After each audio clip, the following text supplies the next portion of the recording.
এবার আমি the passing away of বাপুর রিডিং পড়ে মানেটা বলছি, তোমরা দেখো। Unit 3. Some days after the funeral, a special train took Gandhiji's ashes to Allahabad.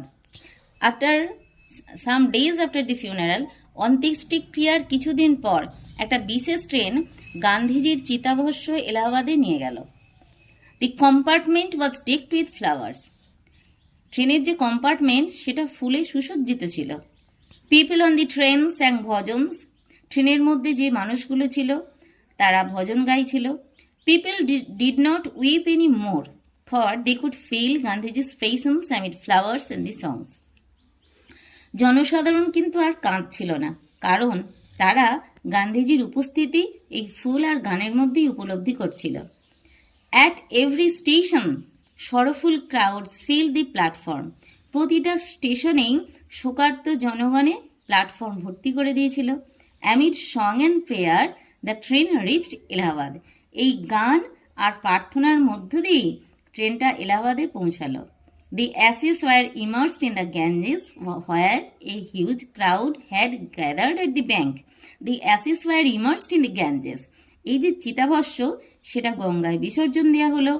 Fire, যেখানে এই huge crowd had gathered at the bank, যেখানে পাড়েতে অনেক জনতা ভিড় করেছিল। আফটার ওয়ার্ডস, তারপরে we all went back to Delhi. আবার আমরা দিল্লিতেই ফিরে গেলাম।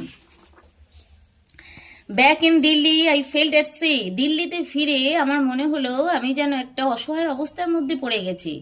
I had not directly worked with Gandhiji, gone to prison at his call, or made any sacrifice for my country.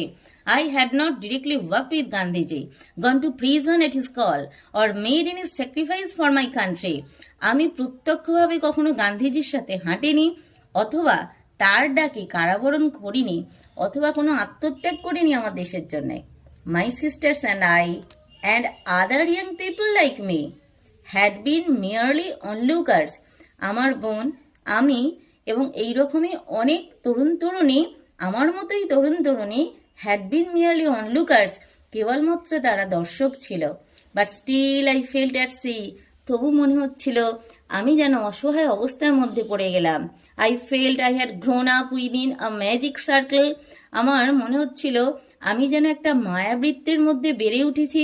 With Bapu's passing away, বাপুর মৃত্যুর সাথে সাথেই I felt the magic circle had vanished, leaving me unprotected. আমি অনুভব করলাম এই মায়াবৃত্ত যেন উধাও হয়ে গেছে, আমাকে অরক্ষিত রেখে।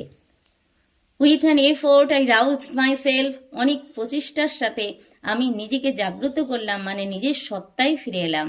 I asked myself, নিজেকে প্রশ্ন করলাম, had Bapu lived and died for nothing?